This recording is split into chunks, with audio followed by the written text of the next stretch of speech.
City নির্বাচন ঘিরে উৎসবের আমেজ এখন কুমিল্লা শহরে। ভোটাররা বলছেন, সুষ্ঠু নির্বাচনের জন্য নির্বাচন কমিশনের নিরপেক্ষ ভূমিকাই বেশি জরুরি। ভোট দিতে গেলে অনেক রকম সমস্যা হয়, যাতে এরকম কোনো সমস্যাতেই আমরা না পড়ি। কেউ মার বকজন খালি নয়, সেটাই আমরা চাচ্ছি। নির্বাচন কমিশন সুষ্ঠু নির্বাচন সুষ্ঠু হবে, না হলে তো হবে না। গন্ডগোল হলে তো আমরা যাবোই না, প্রশ্নই ওঠে না। সুষ্ঠু নির্বাচন হোক, যাতে আমরা যোগ্য নির্বাচন করতে পারি। বর্তমান নির্বাচন কমিশনের আন্ডারে আমরা একটা সঠিক এবং ফেয়ার নির্বাচন চাই, এবং এই নির্বাচনের মধ্য দিয়ে দুর্নীতিবাজ মুক্ত একটি সিটি কর্পোরেশন কুমিল্লাবাসী পাবে বলে আমি বিশ্বাস করি।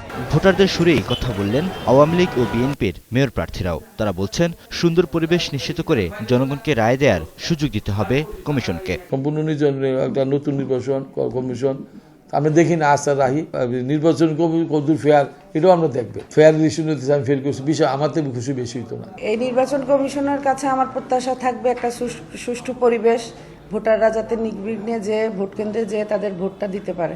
ভোটার ও প্রার্থীদের এমন প্রত্যাশার কথা মাথায় রেখে নির্বাচন কমিশন কাজ করবে বলেও আশা তাদের। সদ্য গঠিত নির্বাচন কমিশন নিয়ে যখন বিভিন্ন রাজনৈতিক দলগুলোর মধ্যে চলছে মতানৈক্য, তখন কুমিল্লা সিটি কর্পোরেশনে শান্তিপূর্ণ নির্বাচনের মধ্য দিয়ে নিজেদের স্বচ্ছতা এবং নিরপেক্ষতা প্রমাণ করতে পারবে কি নির্বাচন কমিশন, সেই দৃশ্য দেখার জন্য এখন শুধুই অপেক্ষা। রিয়াদ সুমন, 21 টেলিভিশন, কুমিল্লা।